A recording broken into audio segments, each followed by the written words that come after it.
Get away from her, you bitch! Classic. He was in the Amazon with my mom when she was researching spiders right before she died. No more hangers! You thought you'd become a prostitute or a drug addict? I used to love doggy chow.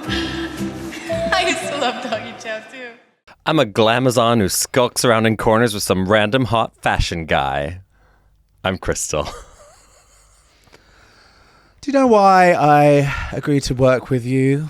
Why I always work with the same girls? Stylish, slender, of course, worship me. But so often they turn out to be, I don't know, disappointing and stupid. So you, with that impressive resume and that big speech about your so-called work ethic, I thought you would be different, Crystal. I said to myself, go ahead, take a chance. Hire the smart fag. I had hope. My God, I live on it. Anyway, you ended up disappointing me more than all of the silly other gays. I'm baby lame. That's all. That was so unnecessary, sorry. I had an idea and I was like, I'm just going to go with it. And yeah. I like that you substituted fat girl for fag, though. Yeah, I was kind of on the cusp, a bit ad-lib, you know? Yeah. Gay rights! Yeah, substitute the slurs Yeah, for I should a have gone modern hire age. the same gays. I didn't really. Yeah, it needs workshopping probably, but Well, there we go. there we go. Welcome to Camp Classics. A thoughtful podcast about stupid movies.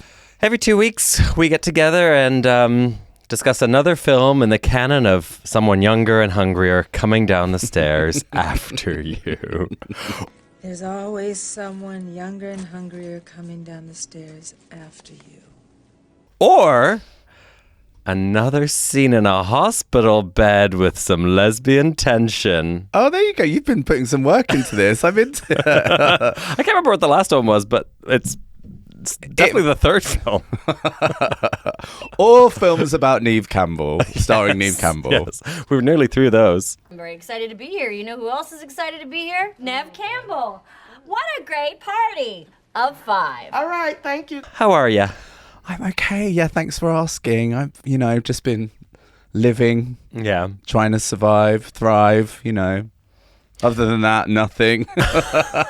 Okay. What about you? Well, as you know, I just got back from Berlin. Yeah, I know, because you have a more interesting life than me. I get it. And I was definitely cursed by our episode, which came out the day before I got there.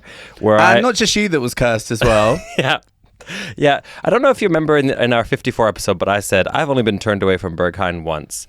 And I also said that 54 was my friend Erica's favorite movie. Well, the Berghain gods heard us and they said, not you two, not tonight. Better luck next time. And we were both turned away. Why were you turned away, though? Do you know? It was a pretty cool, intimidating lesbian bouncer, and I was going in with my friend Anna, and she asked us something in German, and I said, yes. And so Anna got in? No. And the question was, why did you come here tonight? And I said, yes. And then she was like, but I didn't understand what she said. And so she's like, if you don't speak German, just say you don't speak German. You're just wasting my time. Fair. Yeah. And well, then it was just over for me. But we were definitely... so it was over for you. So was everyone else turned away as well? If it's either a yes or no for your whole group. Oh, okay. So you split yourself up. The last time I went, which was over a decade ago, there was a divide in the group. Yeah, there was one person that wasn't allowed in our group. They have. I've seen them do that before too. Actually, they're like, "We'll let 2 of you in." Yeah, exactly. And so then the 3 people have to decide who's not going. Yeah. Oh, you can't make me choose. So then I took it as my mission. So we went back at 6 a.m. What did you do differently? Dressed better. Okay. And so then Saturday we went to bed really early, got up at 5 a.m., went to the door at 6 a.m., totally sober, in a specific... Totally sober. No, well, actually, yes, though. And it was the same bouncer, and I swear there was a flicker of recognition where she was like, I recognize the hustle of you trying again, and she let us in. Wow. And so then we stayed for 2 hours. We went in at 6 a.m. because the bouncers change at 8 a.m. This is too much information, but the bouncers change at 8 a.m. So if you get rejected at 6, you can then just try again at 8. So we went, but we got in straight away. So then we just stuck around until 8 until the bouncers changed, so she wouldn't see us leave. Went home, had a big nap, went for brunch, and you've got a wristband at that point. So then you can just get right back in. What, like it's hard? Yeah, that was way too long, the explanation there. But But then I proceeded to spend 19 hours there from 1 p.m. until 8 a.m. wow. Yeah. Got a lot done. And that was a couple of days ago, wasn't it? So I can only apologise to anybody listening to this podcast if Crystal suddenly just drops off, which could happen. I look pretty good for a dead bitch. Or burst into tears. Yeah, all just of the start things. sweating profusely. Oh, don't tell me with a good time. All of the I above. can get tears today. Let's go. Well, it won't be over this fucking film. Spoiler alert if you haven't guessed it already from the clues. Yes. Because we are taking another step into our complete and utter basic dumb by doing this episode. We are, but it's in the zeitgeist. It's culturally relevant. Yeah, sure. We need the people want to know our take on Because what I will say is my boyfriend said to me, you're doing the film that like no one ever in the world needs to talk about ever because of the amount of press that everybody's been doing. Everybody has spoken about this film then, and because of its sequel. No one needs to talk about this film ever again.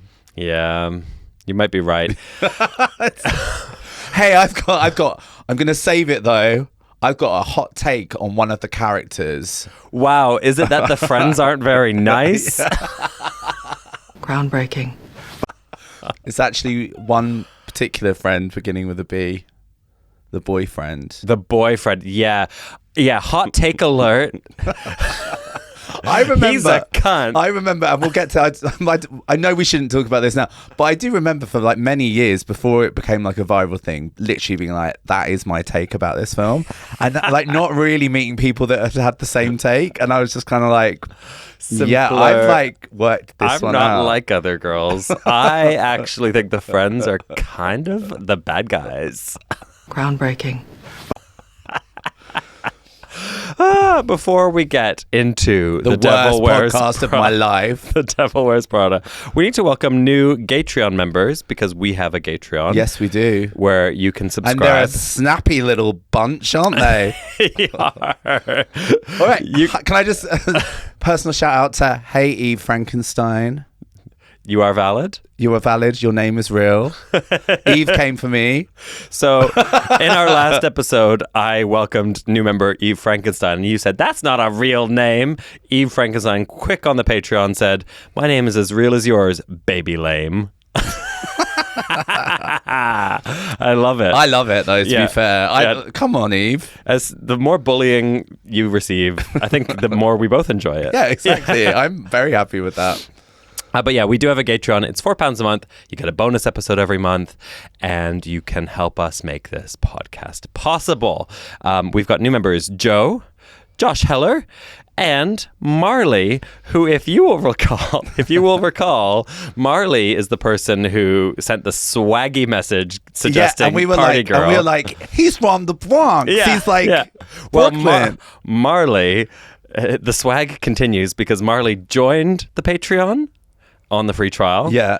Clearly to listen to the Party Girl episode, and then cancelled. Oh, shit, Marley. Go off, Marley. Fuck you, Marley. No, I'm into it. No, I'm into it too. I love that energy. And you know what? I encourage all of you. But also, I saw that same. Marley also replied to us, and he's from Essex. Oh, I didn't see that. That's why I was leading with that. Yeah, Marley with his swag out. It's just But Essex. isn't Jersey really the Essex of America? Yeah, I guess so. Yeah. You can still have swag in. Oh, God, this feels very appropriate at this podcast. We're now talking about like Towie. You ain't ever gonna get this candy. Oh, okay, I've got some comments to read. Penguin Killbot says, mysterious Spotify listener here, found Camp Classics via the amazing episode of You're Good with Crystal and River Butcher, and I'm so glad. Camp Classics has been a perfect mixture of silly, queer, and scientifically rigorous. A quick suggestion for the sack. Have you considered the truly batshit 1980 musical, The Apple? You familiar? I watched the trailer. It looks fucking insane. Really? It's giving Return to Oz. Oh, okay. Yeah. So thank you. Good suggestion. Yeah. In the sack. Have we done a musical? I don't know. Burlesque? That's definitely a musical, yeah. Amanda says, "Hi, I was recently reminded of the 2002 movie Tiptoes, which falls into the so bad it's good camp territory. Might be one for the sack. The synopsis: an average-sized man struggles with revealing to his pregnant fiancée that his entire family are little people, as he worries that their unborn child may be born with dwarfism." You sent me the trailer to this. Have I? Yeah, and you were like, what the fuck is this? I mean, I think it's... I don't know if we're capable. It's like... I mean, it certainly does need to be discussed. Someone needs to discuss it, maybe on another podcast. I'm definitely not qualified to... No, I'm not ready. I don't think I'm ready to laugh at that movie on behalf of any community. But I do kind of want to watch it. Oh, yeah, definitely. Yeah. Thank you, Amanda. Sarah says, "Love the pod, fall asleep to it every night." Wanking. Should we Oh, hello, ASMR. Sarah. Hi, Sarah. It's your sleep paralysis demons here. Crystal and baby.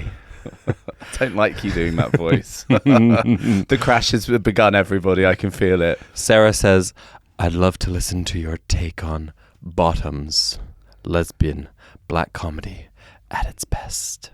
Yeah, it's a great movie. Yeah, it's a really good movie. I kind of bristle at doing a movie like that because I'm just like, what is there to say? It's a funny comedy with queer people. Let's do Devil Wears Prada instead. Groundbreaking. What is there to say? God forbid we might talk about a film that's actually well made. I mean, yeah. More comments. Ren, petition. Can I also just say, I forgot that it was Devil Wears Prada, and I thought we were doing Devil Wears Prada 2, which I haven't seen yet. And obviously, I'm going to just open up the velvet curtain and just let viewers and listeners backstage. You know, we talk about a week in advance and just sort of make sure we're watching the right film, don't we, Crystal? Mm-hmm. But in my mind, I was like, oh yeah, we're doing Devil Wears Prada 2. And then it was like, oh no, it's Devil Wears Prada. And I was just like, ugh. I was like, of course we are. Because Crystal is always linear and will always want to do it in order of release. Groundbreaking. Don't you think, though? Well, whereas I'm just like, let's just do anything out of order. It doesn't matter. Yeah. Yeah, that is very. So I was kind of like, oh, this would be something new to talk about. No.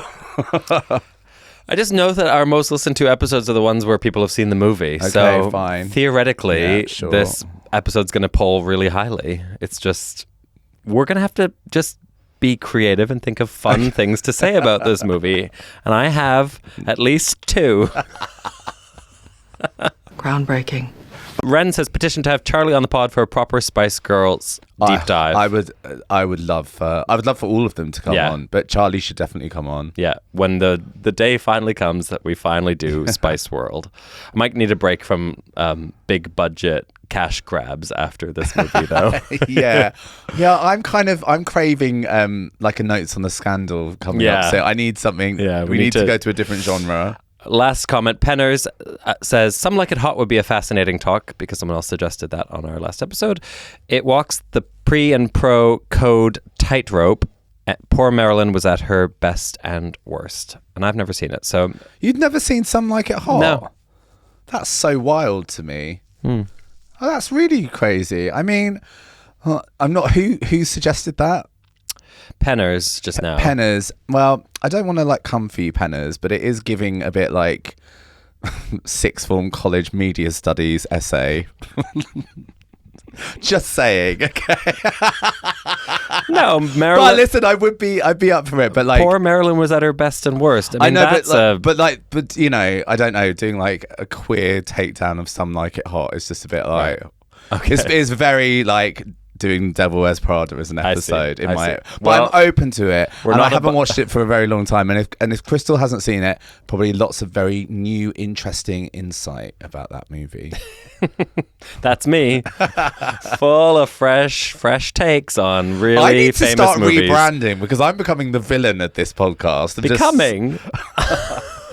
No, I was always the sassy. I was always the sassy, fun sidekick who always just brought some like energy and some like lulls to the thing, and now I'm becoming like the hateful, moany one.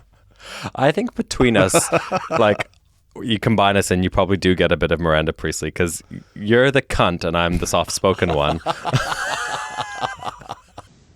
That's all. Wow. Wow. Sure. Right. Okay. We are going to. You literally can't speak now. It's happening. I knew it would happen. Strap in, kids. We need to pick a suggestion sack movie for our next movie. We'll do that at the end of the episode. Yeah? Yes. Yeah, we will. Okay, we'll do it at the end of the episode. I'm going to open this drink. Oh, yeah, I forgot. Well, yeah, thank you for this. You know, one thing the Devil Wears Prada does call for is a fruity cocktail in a can. Groundbreaking. Right, girly. Well, here we go. Here we go. Still our year. Cheers. Cheers. And if you're drinking at home, cheers to you too. And if you're not, you shouldn't be because you're listening to this. Okay, so yes, we are did we cover all our business? I think so. Oh, baby. Gosh, all that business, it just drove it right out of my head, and I know you're waiting for me to ask. What makes a camp classic?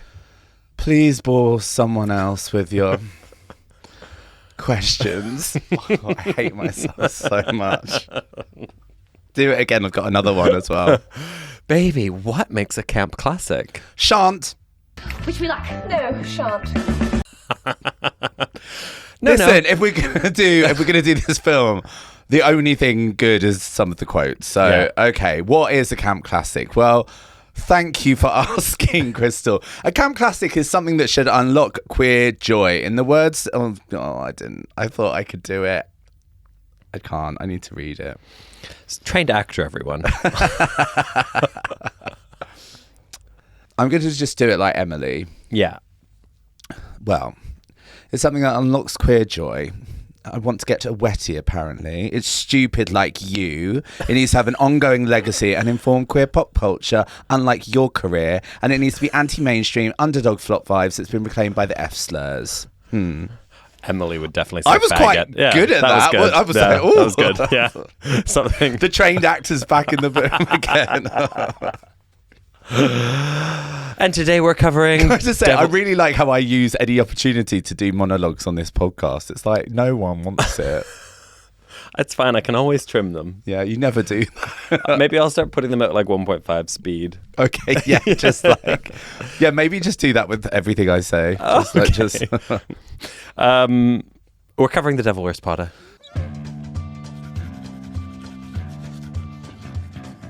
In case you didn't realise. In case you didn't know.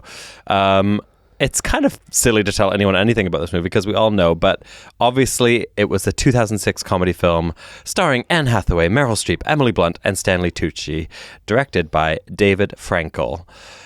Believe it or not, it was a big hit. It was a huge hit, wasn't it? Huge hit. Budget of about $35 million, and it took $326 million worldwide in the top 20 movies of the year.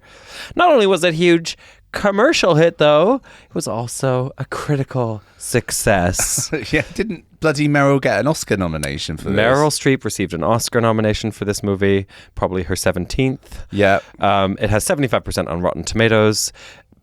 Best Actress nom for Meryl and for costume, and she won the Golden Globe for Best Actress. So it's not a flop at all, is it? There is no world where this movie is a flop. There's no way to squint at it. You might call it underdog. Because of where it came from. From where it came from. Yeah, okay. But I don't even think you can do that when you've got Meryl Streep in it. And now it's like a juggernaut, Yeah. like mass Yeah. budget, franchised sequel, isn't it? That it's like a given it's going to sell. I saw this comment. High-key abhorrent, blatant gay bait, Vogue caricature, sterile corporate pride slop, painfully corny. That's what it's become. Well, makes it sound quite good like that.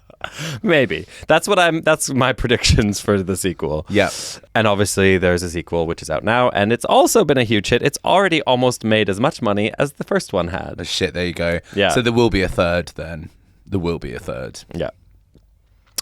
But before we get into the plot and all of our hot takes, I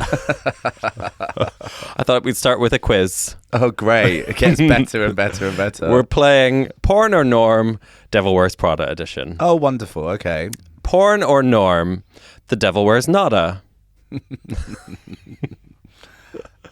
Porn. Porn, correct. Yay. Porn or norm, the devil bears vagina. No, you did that. You came up with that. I like it. Norm. Porn or norm, the dildos. So stupid. The dildo spares nada. You did that. Yeah, there's only so many ways you can spin this. And porn or norm, the demon twink wears Prada. I feel like that's real. It is. Yeah. The demon twink wears Prada. That's great. I want to watch that. Yeah. I really want to watch that. Well, it's available on X Hamster. Okay. And so for that research of the quiz, you had to watch all of it, did Oops. you? Yeah. It's really not much about a fashion magazine at all. Oh. What would the cerulean jumper be? Oh, like a harness? Yeah, I guess so. Like if you're talking demon twink. Yeah. It wouldn't be anything like actually creative. Well. Strap. They're so different. I hate this movie now.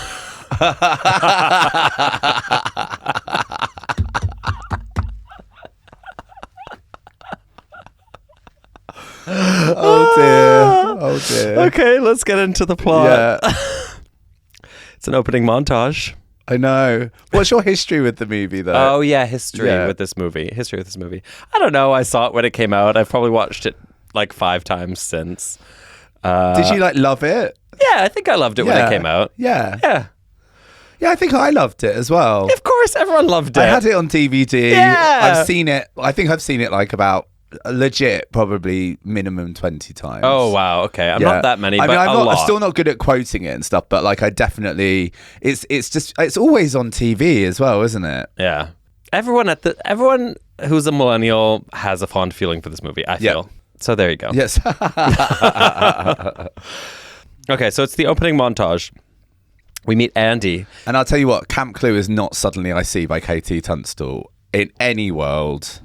I hate that song. It's so fucking generic. Yeah. It suits Andy quite well, doesn't it? It's a real Andy song. Yeah. But this is the worst montage in the movie. There are many montages. Yeah. This is the worst one. The rest of them are quite good, but this one isn't good. But this is where we learned that Andy, well, she's not like the other girls, is she? She's different. She's not. She just eats a bagel and she's messy. She's messy. She gets the Subway. She's quite overweight as well, isn't she? What a fatso. Yeah, I mean that's just what's implied throughout the film, isn't it? Yeah. There she is, like this slender, like deer-like creature. Yeah. And she's interviewing for a job that she is not qualified for. So, like, basically the first words out of her mouth is like, who is Miranda Priestley? Like, imagine going to a fucking job interview and not knowing who you'd be working for. Of, like, an esteemed, like, fucking public... Like, the world's biggest publication. It's, like, a dream job. She shouldn't even be allowed in. She's got a journalism degree. She doesn't know who Anna Wintour is. Or to even think, I'm going to just do a quick search about that. It's the first of many things that Andy does in this movie that is baffling / moronic. Baffling / moronic. It's like she's a vehicle for plot explanation, and so they have to make her do really stupid things. Yeah. But this one really ground my gears. Yeah. Then we get the Miranda arrival scene, and this is fabulous. And it's like the whole setup of these characters are. I'm still as we are talking like no one has ever seen this movie ever, which I know is kind of the job of the podcast, but it's just like I'm literally like, what are we doing? But no, like Emily Blunt, the introduction of Emily Blunt is fab in this movie. We know that she is. Yeah. I'm just like, who does she play? She plays a stuck-up, bitchy British girl. Yeah. Yeah. Apparently, it wasn't written British, but she pushed for it, and that's what got her over the edge in the audition process. And this was her big break. There you go. Apparently, in her audition, she got called back. The studio wanted to see her again, but they were under the instruction that she wore something chicer. Oh. I saw an interview about that recently. That was quite... And also, Anne Hathaway was like the 9th actress in line to get this role. Yeah. Like she they really wanted Rachel McAdams for this. And Kate Hudson. Yeah. Which again, I'm like... Mind you, I don't really would it have mattered who the main person No, was? I think the Anne Hathaway role is like you can interchange basically anyone. Yeah, there's nothing Kinda. about her performance that's... No, she does a good job. Oh yeah, totally. Yeah, and like I think I really rate Anne Hathaway now. I think Me she's too. done a lot Me sort too. of in her career, but she's just generic here. Yeah. And that's kind of what the role It's is like required. Julia Roberts. Yeah. It's like the Julia Roberts of her age, yeah. Yeah. This Miranda arrival scene, though, have you seen the Big Business version? No. With Bette Midler? So I've seen yeah. So this scene is basically a recreation of Bette Midler's arrival scene in Big Business. Oh, of which course is it is. quite I haven't fun. even thought Yeah. about that. I don't know if they were just ripping it off or they were making an homage, but it feels like an homage because there's Yeah. even that elevator shot, like Bette Midler and Miranda are going up in the elevator and they both like lift their head up and into the camera, and it's just very like, that's the first time you see their face. It's very good. I saw recently for like promo of the sequel, have you seen Miranda meeting Anna Wintour? Mm-hmm. Yeah, it's really annoying. It's so annoying. Yeah. I think something I found interesting about this movie in terms of when it was released, although obviously it had connections and there were like overlays with like Vogue magazine, I got the sense from like material at the time that Anna Wintour was not happy with the association, and I thought that was kind of cool that it was kind of pressing some buttons and like Meryl was kind of hitting some beats. And I think, I can't remember if the September issue came before or afterwards. After. Yeah, and again, and that was kind of another, because I feel like up until that point, people had only heard of Anna Wintour, but she wasn't like kind of a celebrity per se. Mm-hmm. And by that point, we hadn't really had the like, you know, all of the Kardashians like fully to where they got to. So I think it's interesting because she was just kind of like an industry figure with a reputation, but then this kind of put such a spotlight on her, and then she sort of had to do a September issue to. But yeah, I just totally. So I loved that, and I loved all of this. Like fucking hell, Meryl Streep is playing a bitch here. Is this real person like this? And it just kind of. It felt like you were getting access to the fashion industry more than you would as just a regular person. I think Anna Wintour handled it so well by like kind of being aloof above it and then doing something much cooler. Yes. Which showed the magazine in this very cool light and was very like, I'm above this and like I also have nothing to hide, but like fuck this movie in like the coolest way you could do it. It shows how far like print media has fallen in the 20 years since this movie, that now you've got Anna Wintour like basically licking the ass of this movie. Yeah, like you can't just have a dignified silence and just rise above it, because you need the attention. Yeah, now. and like you need to have cameos and you need to co-sign it, and it's just so I guess that's maybe something about watching this film in general, is like what it was compared to what it is now is probably really different. I think. For sure. We didn't have toxic boyfriends then. What was I also going to say about that? Miranda, Meryl. It's a wig. It's a wig. It's a wig. Sensational wig. No, well, normally we would say wig, but no, it's a wig. Yeah, today it's a fucking wig. Wig. She is swooped. Wig. She is a wig. That is a fucking gorgeous that wig. Is, just like a little bit of bounce, not too much, not too big, not too small. Where is the lace? Stunning. Amazing. Yeah. Sensational. Don't be a faggot. Don't bag out. So then Andy gets interviewed by Miranda directly because Miranda's sick of Emily's choices, and she gets the job despite having no qualifications and no interest in fashion. It's not a question. Not a question. She's doing the job, but and then we get what happens. She's shit at her job. She thinks she's better than it all, blah, blah, blah. And it takes us to the cerulean speech. Yeah.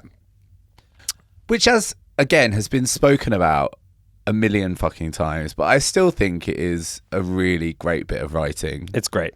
And I remember I saw an interview, because obviously there were thousands of fucking interviews with them all at the moment, but I saw an interview with Meryl, and the interviewer said, who was a fashion designer, he said that he felt it really grounded the film and gave it truth to the fashion industry.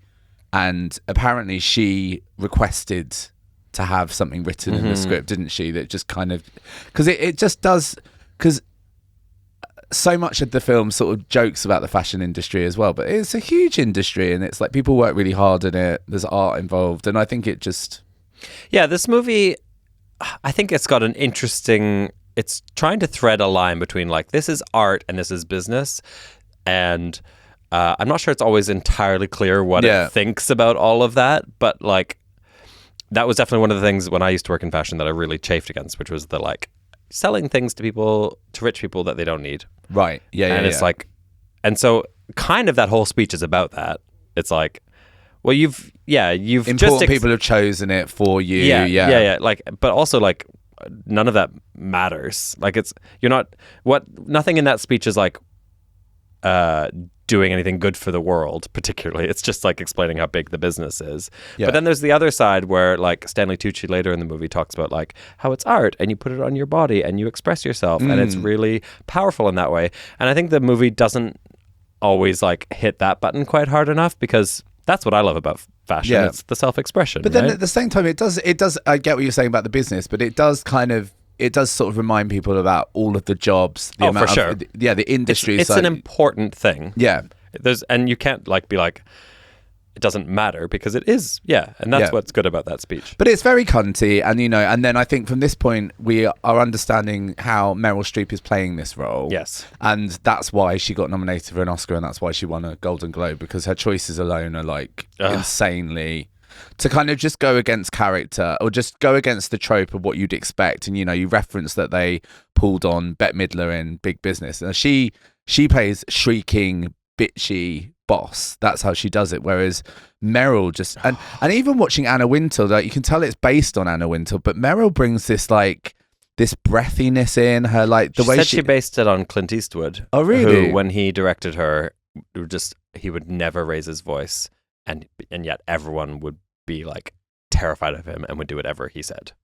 And she kind of plays games with it as well. Yeah. Like she kind of will be like jokey and kind of pause and take different...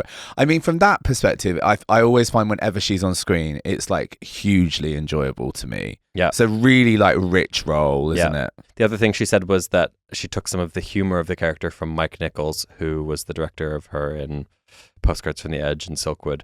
And she said the thing he would do that was the most devastating was like, you put someone down in it with a joke in front of people, and then everyone around you laughs at the person, and the person even that you're putting down also has to laugh. It's like the most devastating thing you can do.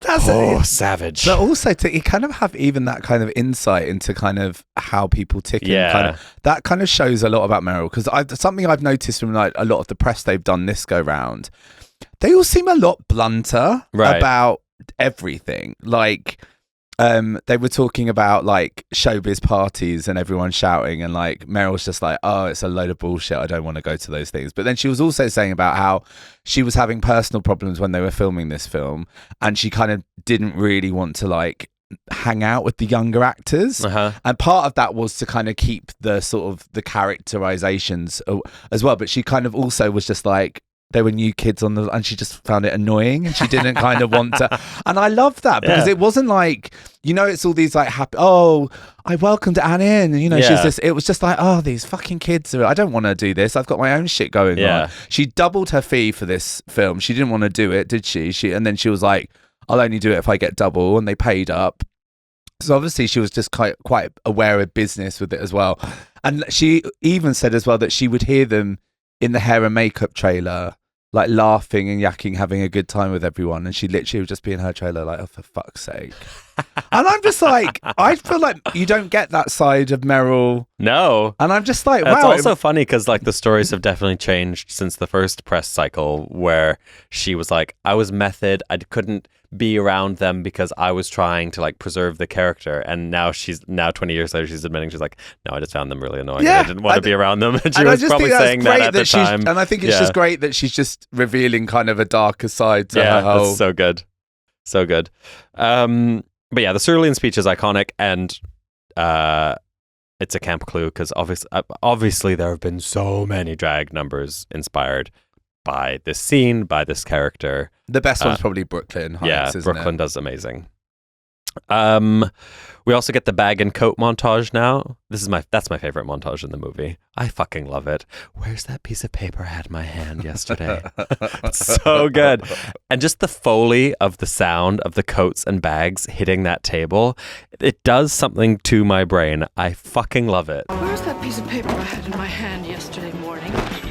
So does you said that you worked in the fashion industry. Do you have like does this have any connection to like your experience of working? I think because this is like publishing and I was in the designer side, I do recognize the Emily for sure. Right. Yeah. And I've met Anna Wintour. Have you? Yeah. Oh my God. I was like, when do we bring this up? The interview's coming up at the end of this podcast, everyone. That's normally what you do. Imagine. I mean, I don't know how else to say this, but like there is a world where I never moved to London and worked in fashion or did anything, and that has led me into this point in my life. You were Andy. If not for this movie. I don't know. I don't remember thinking consciously, let me go and do that. But like watching movies like this and being like, oh, you should go to the big city and pursue like a glamorous life, definitely would have influenced my decision to do that, because that's the reason I came to London. And then I worked in fashion for 3 years. We would go to Paris twice a year, and it felt like the most fucking glamorous thing you would do. And you're in a showroom and Anna Wintour does a walkthrough and sees your collection. And was it like how it's presented in this movie? So in the movie, it's like it's sort of implied that she'll just give a nod, and then it's like the whole collection has to be started again. No, and also by that point you've already shown, so it's showrooms, it's for sales. Oh, okay, right. So, and she was she was just very nice, as obviously she is. Yeah. She was just very polite. She obviously had her sunglasses on. She walked through. She shook everyone's hand. She said, "Nice to meet you." She showed interest in the collection, and she moved on. And like, because that's obviously what she would be like. Yeah, but it was so because exciting. Anyone with that like level of power, like they're kind of like the people that don't matter. They just put on like an easy facade that doesn't commit, and then it's only really, I'd imagine, the people that are like working directly with them that would get like the brunt of it. Yeah, that's so interesting. Yeah, and also like the other thing with it, like seeing the vapid people like. And the shallowness of like everyone trying to make it in that biz, like the Emily of it all. Yeah. That was really a thing. And like I think the people I worked with even at that time were probably dressed a bit like Emily. Yeah, of course. As well. Of course, yeah. So it's just quite funny. Yeah. It's funny rewatching this movie because it is a bit of a time capsule of like that period in my life. Anyway, I love the bag and coat montage. Give me that little table that I like at that store on Madison. Get us a reservation for dinner tonight at that place. Get me good reviews. My thank you notes delivered today. Where is everyone? Why is no one? Andy sucks at her job, and she disappoints Miranda because of the flying her out thing. Doesn't matter. Well, yeah, it's interesting though, because this is where I link to it. And I think this is quite an interesting jump with what the second film, from what I hear about, you know, because I think Miranda's being brought up to date with like what's appropriate behavior in the workplace, what isn't, etc., etc. But I feel like when I started in TV, it was exactly the same thing. You were encouraged to kind of, and rewarded for being on call constantly, doing everything you possibly can. And then almost like the impossible would give you kind of like a badge of honor and another kind of, and it was toxic. Like I could completely relate to both Andy and Emily, because I've definitely been in TV jobs where I've been like, I'm gonna make sure I go to the top, and that means I have to push everyone out of the way. I will do. And then obviously you grow up a bit and you're like, that's not cool. But I just think it's interesting how it, like you said, it's a time capsule, but I think it's a time capsule of like how like those kind of industries did breed people, and it was based on like success, but it was also based on like bragging, I don't have a life because I give everything to my job. So I thought about this watching it. I was like, I bet this is more like being like a runner on a TV show than it is about and the impossible. But again, like just kind of but beating it, and then it becomes addictive because you've succeeded where others haven't. And it's so it just reminded me of like TV properly. God, we're both just like seeing our traumas. Yeah, exactly. Trauma. Yeah. Trauma. Trauma. Trauma. Trauma. Trauma. I was Emily. I said I related to Emily. So I was like, I'm just, the trauma I've got is that she never got to do her full job and ended up in hospital.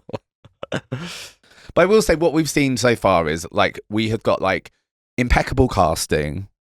We've got great cameos. Giselle is one of the like fashion workers. I hate her in this. Do you? Yeah. I think she's quite like, but I think just to have her there, it just ticks the fashion box, doesn't it? But like Emily's perfect. Andy's what you need her to be. Like obviously Miranda's perfect, and then we get Stanley Tucci again playing the only character he seems to be able to play at this stage of his life, a gay man, but he does it impeccably. Yeah, he's playing the same character he will play in Burlesque, and as we discussed, Burlesque is.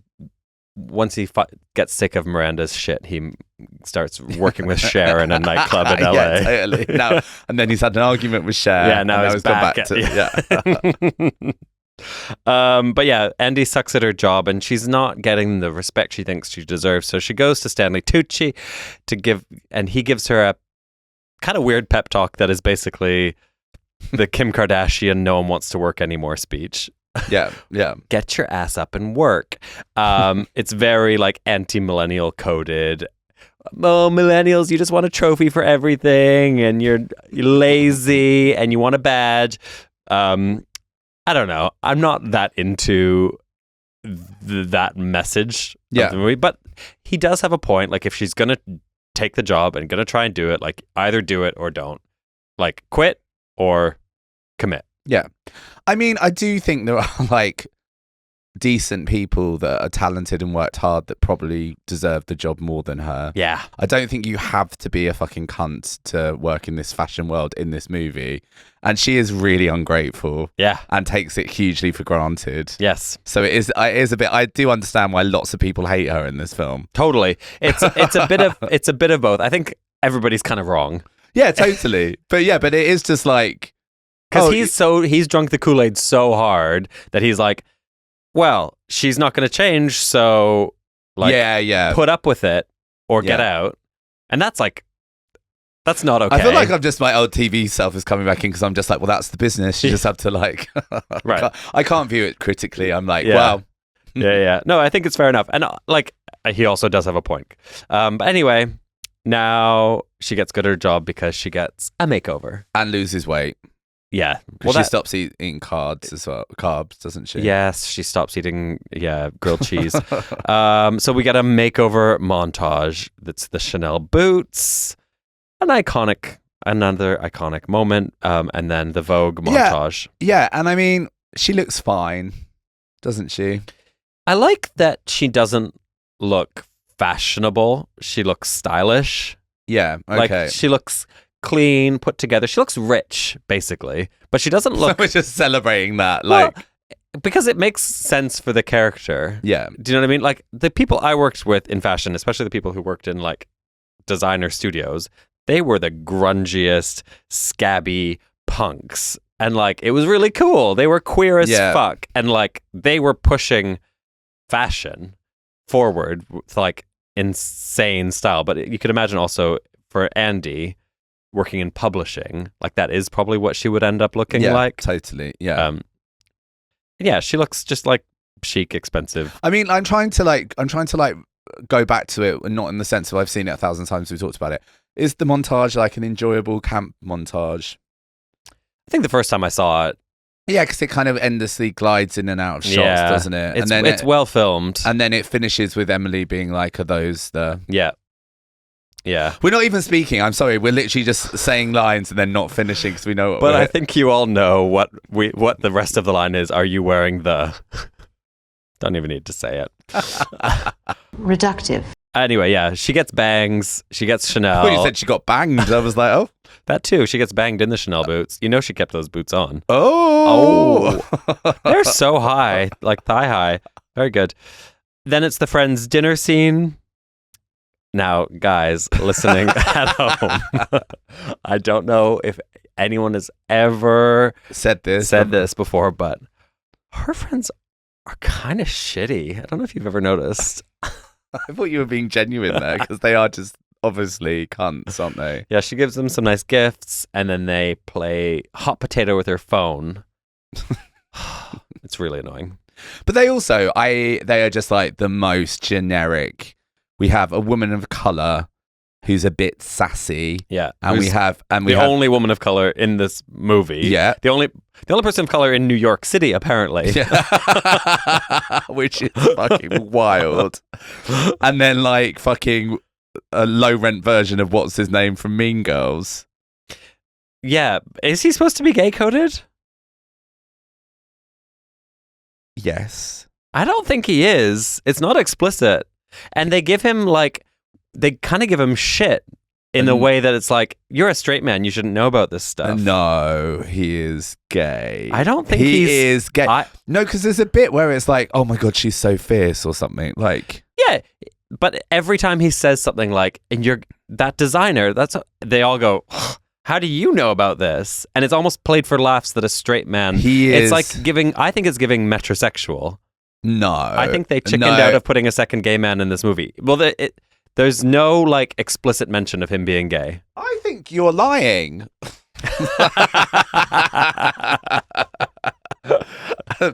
Yeah, I don't agree with you. His name is Doug. Yeah. Is Doug gay in The Devil Wears Prada? While often debated or considered coded by fans, he is portrayed as one of Andy's unsupportive friends. Oh, it just seems like an unanswered question. Ambiguity. Doug was often cited in fan theories as gay, but this is not explicitly canon in the movie. Well, there we go. A fascinating hot new take, everybody. I mean, he just seems like a vapid gay, and he also seems like the opposite to like a fag hag. Don't be a faggot. Right. But he's also the only one of the three who is actually supportive. How? He's excited for her. Only because but he was. I'm not buying. He never shames her for having the job.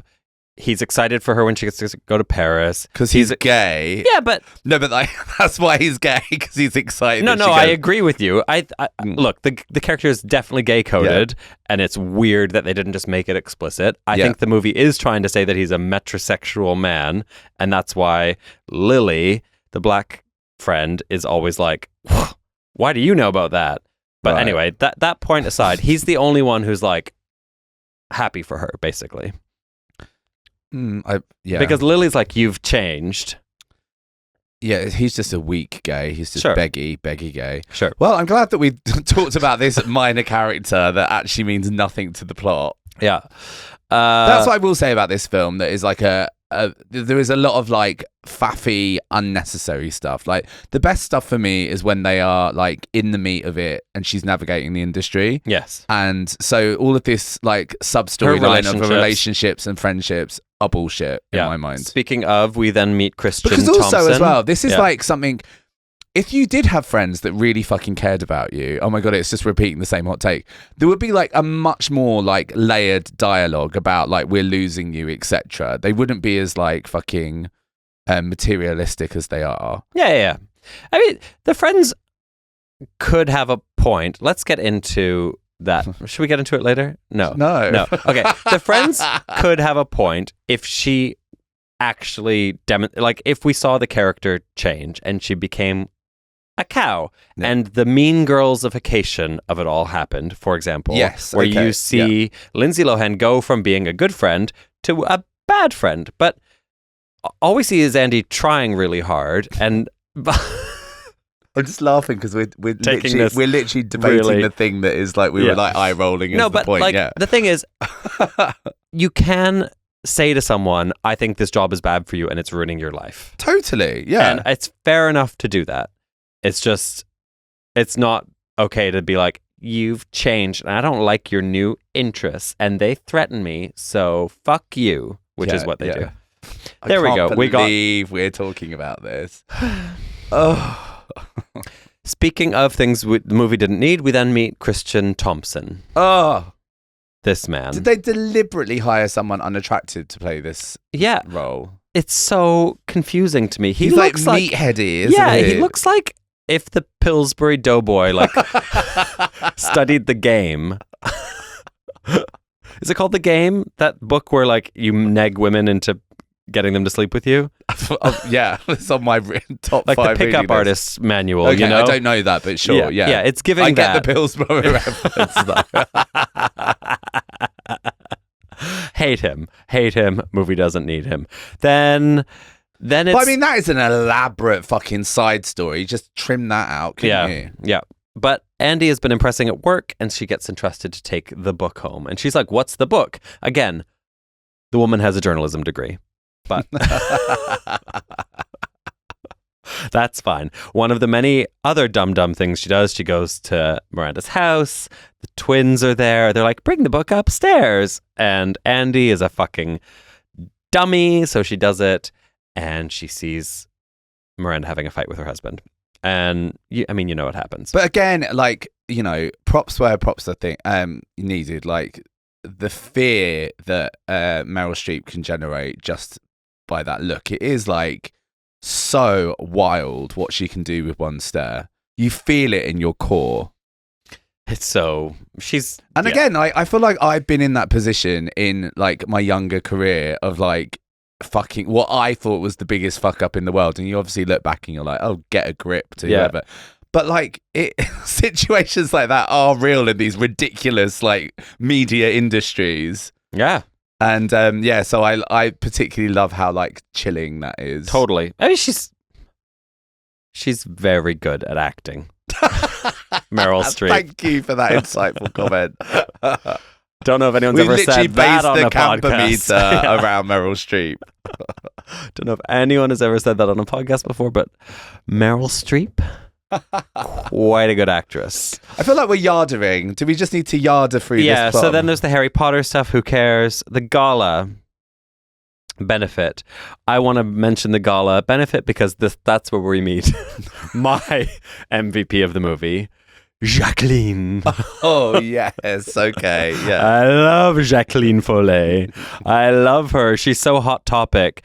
She looks like every French Canadian woman I knew in 2006.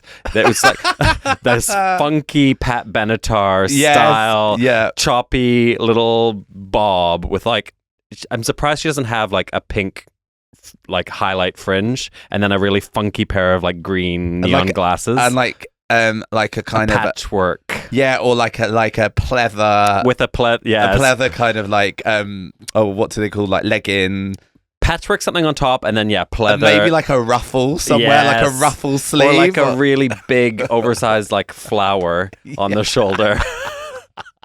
I love Jacqueline Follet, and I love how every time someone says her name, they have to say Jacqueline. Who is she? Jacqueline is the editor of... No, but who is she in real life? Do you know? What do you mean? She's not a real person, is she? The actress? Yeah. No, the who plays it. Oh, I don't know. Okay, I was like, something, is this a real person that's making a cameo? Oh, no. No, so I wondered who played Jacqueline. So I don't know who played Jacqueline. She's obviously based on the editor of French Vogue, whose name was Corinne Rothfeld? I just thought because you said you loved her, I was just like, I thought you might have. No, been, I just thought you were going to say, "Oh, did you know?" I just love like, seeing this woman who I think she only has one line in the movie, which is "surprise." But she's such a big like plot MacGuffin. Yeah, okay. I like Jacqueline. I also like this scene because we're at the Met Gala situation, and that's where we got the meme of the big boobs Devil Wears Prada meme. Have you seen this? I don't think I have. You love a meme, don't you?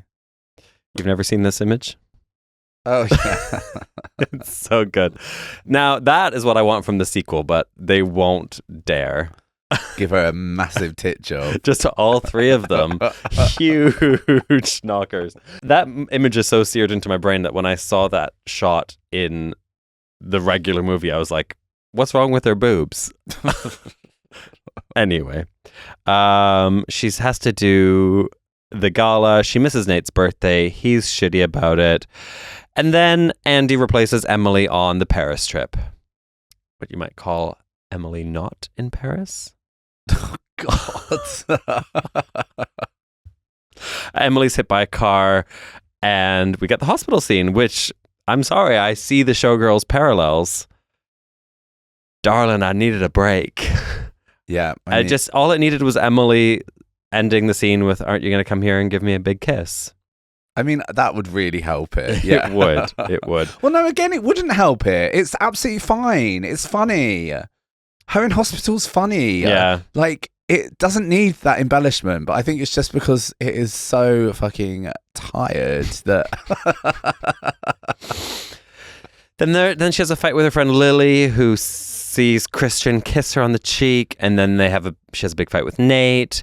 Yeah, and again, because that's definitely. I mean, I know we're going over the same thing about the toxic friends, but that's definitely what you do, isn't it? You just accuse your friend rather than just going like, "Hey, what's actually going on here?" Yeah. Oh God. Yeah, and Nate's like, "You've changed. You're the exact same as those girls. You used to make fun of them, but now you're exactly the same. So just admit it, and then we can agree we don't have anything in common." It's like, well, maybe she's got some new interests.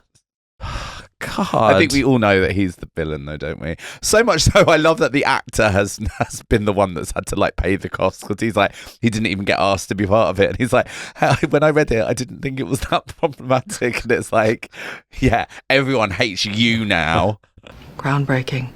And then, yeah, Andy goes to Paris, and I don't think I can be bothered to explain it all, but lots of plot happens. She sleeps with Christian. There's a bit more Jacqueline. And then Andy decides she doesn't want to be like also, Miranda. as well, there's the whole thing about Miranda's, like, they're coming for her job, and they're going to take her down, and then Andy's like, loyal to Miranda, and then we find out Miranda knew all along. Yeah. And then she throws Stanley Tucci under the bus. Yeah.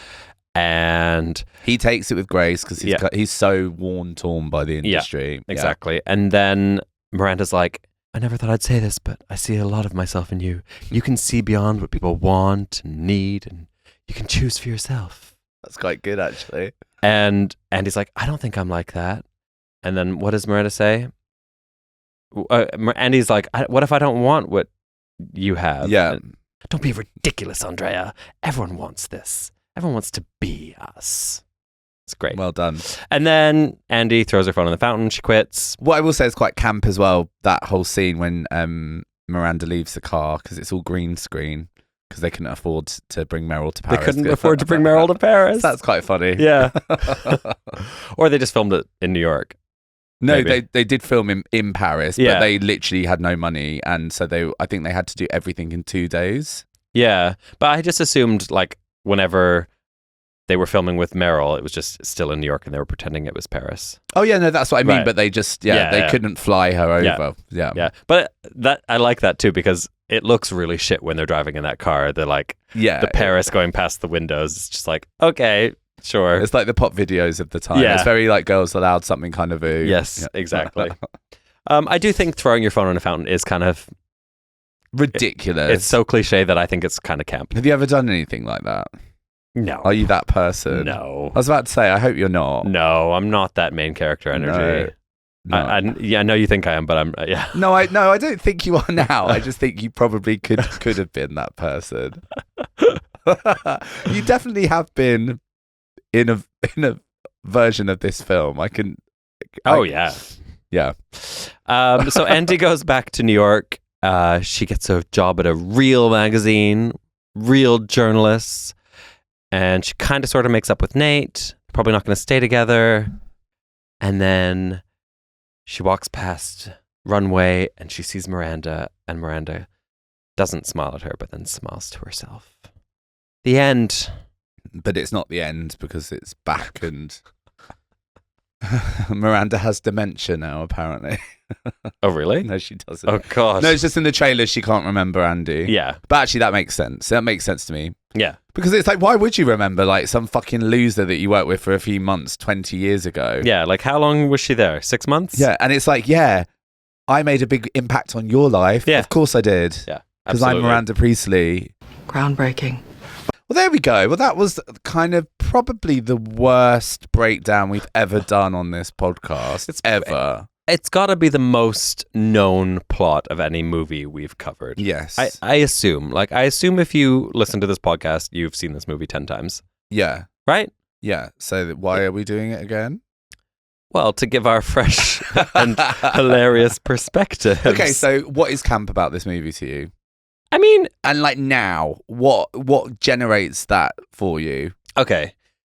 Do you like the nostalgia of it? I didn't. I did enjoy this rewatch. It'd probably been 5 years since I'd watched it. Yeah. And I was like, oh, some of the jokes that haven't been overused to death, I'd forgotten about. And I was like, oh, that's funny. And, you know, it's just a joy to watch Meryl'ing this hard. Yeah. She Meryl's so hard in this movie. Is this the most she's ever Meryl'd? It's possibly the most she's ever Meryl'd. Is she Meryl'ing more in this than she does in Death Becomes Her? Maybe. I think so. And, right. Death Becomes Her, Devil Wears Prada. Is there any more competition? Yeah. She's very Meryl, but baby Meryl. Yeah, it's like precursor to Death Becomes Her Meryl. That's like it's the same. It's Is this her final form of Meryl'ing?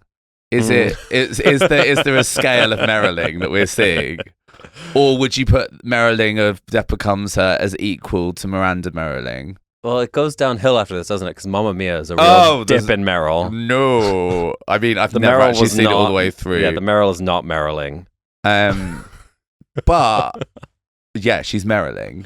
She's Meryl'ing the fuck house down Chanel mama. boots. Yeah, Chanel boots, mama. So I find that camp. I also found I found some joy in watching it and like remembering what it was like to be me 20 years ago and like having basically zero gay representation and like having to use a movie like this as like an inspirational thing.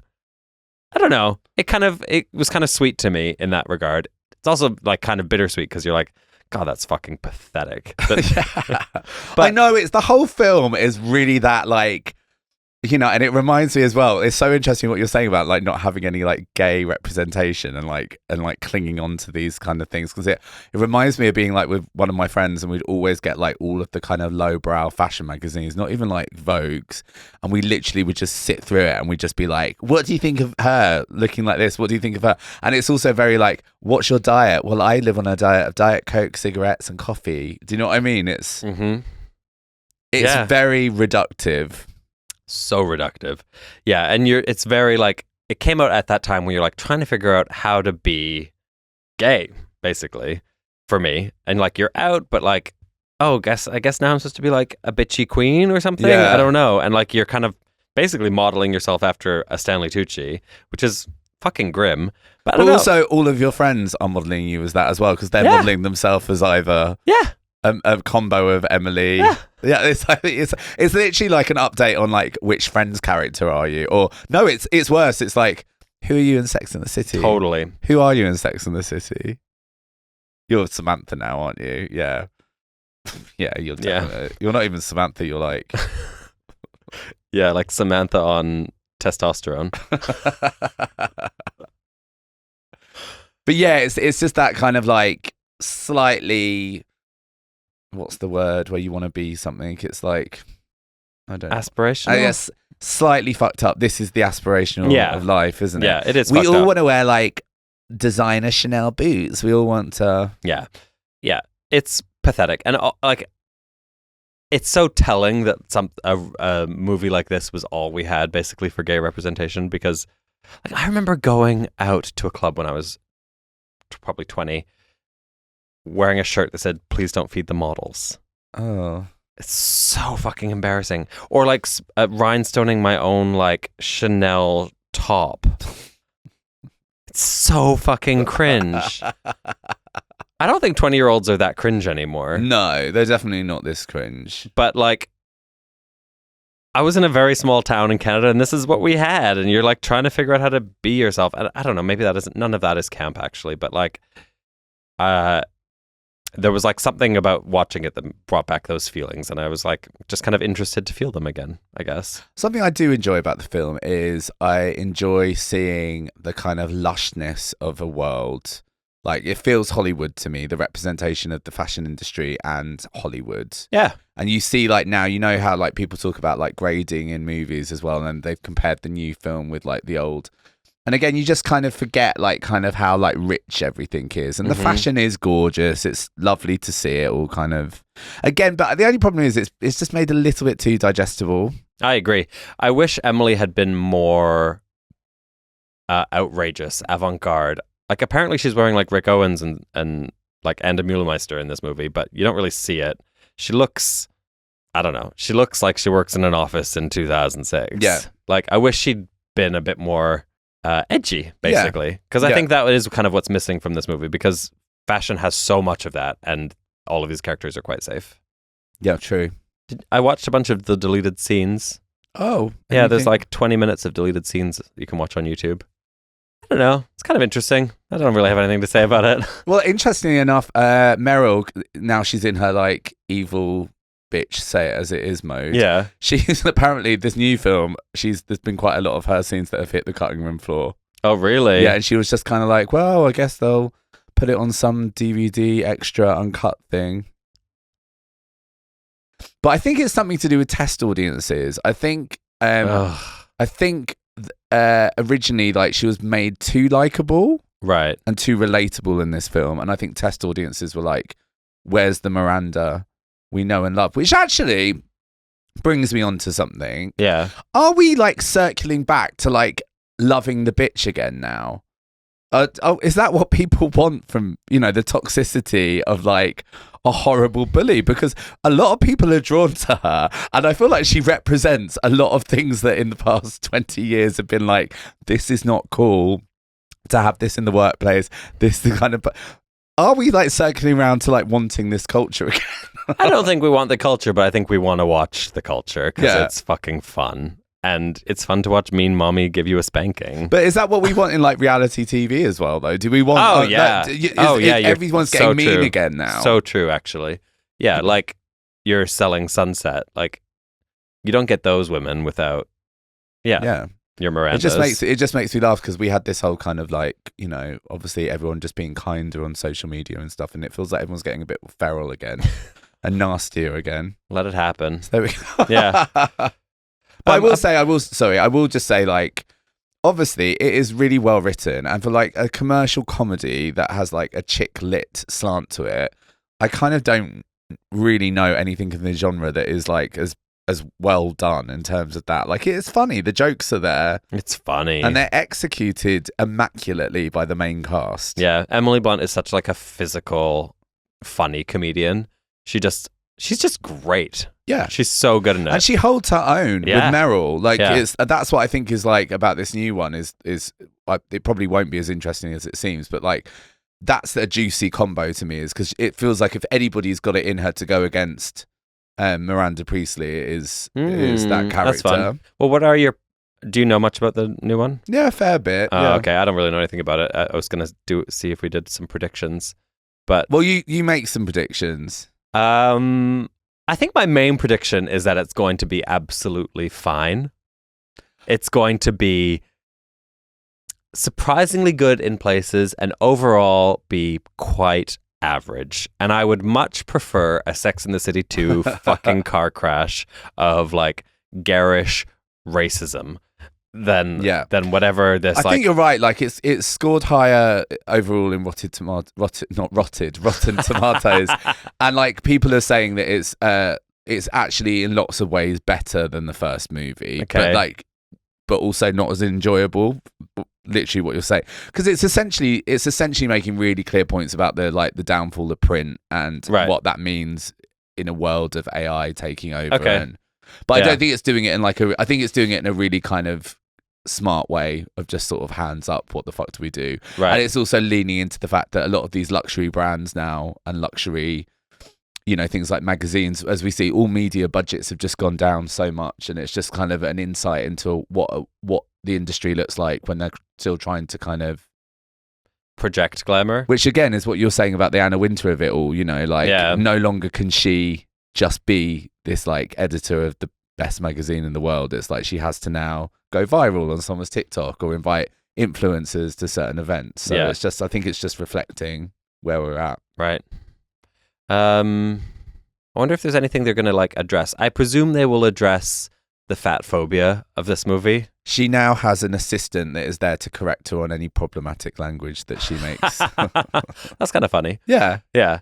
But like, I wonder if they will explicitly reference because that is the one thing I would say in this movie that was incredibly glaring watching it in 2026. Yeah. All of these fat jokes. Yeah. They're just not okay. And the movie is sometimes being like, isn't it ridiculous, these expectations? And aren't these people awful for calling her fat when she's clearly not fat, and blah, blah, blah. But then she's like, buys into it and goes down to a size 4 and is rewarded for it. And it's like, the movie is trying to have it both ways, and it's very, I really don't like that. So I could imagine them making some kind of like woke gesture. Yeah, but I think it would be more along the lines of, this is just a prediction, but like, you know, we've got a Lizzo on the front cover of the magazine, and like Miranda being like, what the fuck? Right. And then Andy will say something like, oh, I remember when I worked here and you used to call me fat. How times have changed. Yeah. Why are we doing like a prediction of like, it's not like this sequel's just been announced. It's like out. If you're a fan of Devil Wears Prada, you probably watched it. So therefore, much like us talking about the film, you also don't need us to talk about a film that we haven't watched. Okay. We might give more insight into Devil Wears Prada 2 than we have done in this. I don't have anything else to say. No, I think it's hard to talk about a film. Well, why is it hard? Why is it hard for us to enjoy this film when it's 20 years old and we watch lots of films from 20, 30 years that we've seen millions of times? Because it's annoying we're the annoying kind of gays that when something we like gets mass appeal, we stop liking it. That's what it is, isn't it? Yes. This is the problem. It is too popular. It's too popular. It's too successful, and therefore we hate it. Yeah. Because even like, you know, like obviously we've not talked about it, but explicitly, but we love Showgirls. But Showgirls still, although it's got a huge cult success, it's never accepted by the mainstream. But yeah, this film is just, this film is the culture. Yeah. Like you could quote this film at anyone on the street and they'd probably get it. I don't know. We're here to celebrate. It's straight camp. Yeah. We've been to straight camp before as well. Yeah. So on one hand, I want to be like, I'm sorry that I'm an annoying gay that only likes things that are underground and niche or like subversive or weird. But on the other hand, we wouldn't have this fucking podcast if that wasn't the case. So, and I will continue being a bitter, jaded old queen who likes Brat until there's Brat club nights on every corner and then stops liking Brat. But also then it goes against more than just films. This is a deeper thing. You know, like a mass celebration of something is like, you know, McDonald's is popular. Does that mean it's good for you? No, totally. No, it's rotten. You know, you need to search for things that are really going to nourish you. And I think the reason this movie did probably nourish us a bit 20 years ago is that it did have humble beginnings, relatively. It wasn't one big billboard for every brand, which I'm sure the second one will be. Like, it's the same with Sex and the City. Like, when that show started, it was scrappy and interesting and weird, and by the time you get to Sex and the City 2, the movie, it's like eaten its own tail and gotten so fat and bloated and stupid. And let's also, I think, was Meryl Streep 52 or 56 when she made this? She even admitted to herself, like, her career was going down. Oh, really? She took a punt and said, double my fee, because she thought there would be money for it, and they did. Again, we've got a woman in her 50s, in the early noughties, leading a major feature film. And she might be Meryl Streep, but still. Yeah. And it's aside from Stanley Tucci, he doesn't lead the film in any capacity. He's a sidekick. These are 3 women leading a big comedy, and it smashed it out the park. So it has done a lot for Hollywood in that sense. Sure. But yeah, by the time you get to Devil Wears Prada 2, it doesn't feel like you can really... There's nothing underdog about it that you can grab onto. And I think as well, like, I obviously haven't seen the film, but like, even like, you know, having Lady Gaga and Doechii doing that runway song, that just feels AI, you know, like Sachet, Doechii. It's just, it all feels like we've just got very lazy with what it is. Yeah. But yeah. Should we rate this movie? We should rate this movie. Okay, so we need to give it 1 to 10 Meryl's for the quality and 1 to 10 Lizas for the camp factor. I'm going to give Meryl in this movie 10 Meryl's. As we've discussed, she's out-Meryl'd herself. She's out-Meryl'd herself. Yeah. I don't know. I think it's a very successful comedy that is well written, well acted, tight, engaging, it still holds up 20 years later. Yeah, it's an easy watch. And it's got that it's not pretending to be real fucking life. It's meant to be fantasy. It's meant to be kind of extreme and luxe. Like 7, 8, yeah, 8, 8, I think 9, it's an 8. 10. I think it's an 8. Yeah, it's an 8. It's an 8. It's an 8. Okay. The most disgruntled I know. 8 ever. Okay. Yes, it's a camp classic, okay? What about Liza's? How many Lizas does this movie get? Again, I have to give unlike Meryl... Sex and the City 2, which had Liza. There is no Liza. But I would give Meryl 10 Lizas, again, in this movie. Yeah, I mean... There's like... We wouldn't be doing our job correctly if we avoided that. Like, we could be as tired of this movie as we want, but to claim that Miranda Priestley is not a camp icon is just ridiculous. We're not that fucking self-important, are we? Yeah. This is one of the blueprint characters of camp. Yeah. Yeah. So yeah, like, how dare we? Yeah. How dare we even come for this film because of that? I can't give this movie 10 Lizas. No way. No. With extracting Meryl. Yeah. Perfect, glorious camp perfection. I'm also going to give Emily Blunt 10 in campness. Yeah. I think she does the job. Yeah. The movie overall, like, it had queer joy for me when I was 20, and it doesn't really anymore. It's got no underdog flop. It's got a fucking enormous ongoing legacy. Yeah. And it is kind of stupid fun. I'm going to give it like a 6. Yeah, I was thinking around the 6 mark because I agree with you. Like, it doesn't do it for me anymore. No. It definitely doesn't get me wet. No. I'm quite dry at the thought of it, but it is safe and it's like comforting, and it's like whenever it's on in the background, I'll like half watch it and like...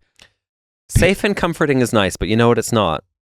Camp. No. Safe and comforting is not camp.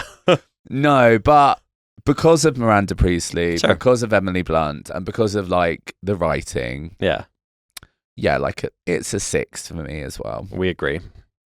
What I will say is I'm excited to bring a bootleg leader of Cosmopolitan into the theater on Friday to watch Devil Wears Prada 2 and just get shit-faced and cackle. Yeah. And I'm sure I'll have a lovely time. Yeah. And sorry if we've chat a little bit on your favorite movie. But that's what these two old crotchety... Supergirl, it isn't. No. Okay? I'm just saying. Okay, and before we go... Yep. It's time... Suggestion sack. That. It's time to despunk the sack and find out what movie we're covering next. Baby, do you want to do the honors? Oh, I've been waiting to... I've been busy in Berlin, so I don't think that my sack can take it. Yeah. Mine definitely needs despunking. Right. Suggestion sack. Okay, ready? Oh, let me get that one. Please be something interesting. Okay. We are doing Body of Evidence. And that is by Dave. Oh my God. I'm so excited. Oh, I've never seen it. You've never seen Body I of don't think Evidence? I have. Oh my God. I watched that recently. Why haven't I seen it? Okay, let me just quickly set the stage for you. Oh God, let me gather my thoughts. For you listening at home, I would recommend you watch this movie before we cover it.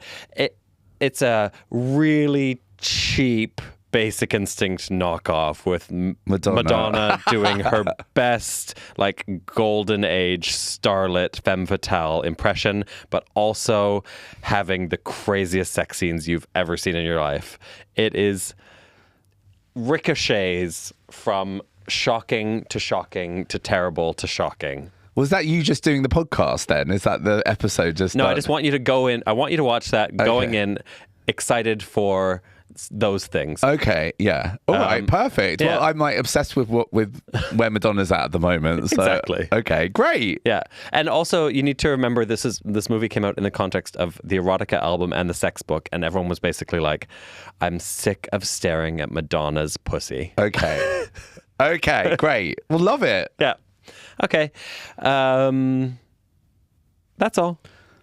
No. Let's see what you did. Yeah. Is that the end of the podcast? Yeah. Get away from her, you bitch! Classic. He was in the Amazon with my mom when she was researching spiders right before she died. No more hangers! You thought you'd become a prostitute or a drug addict. I used to love doggy chow. I used to love doggy chow too.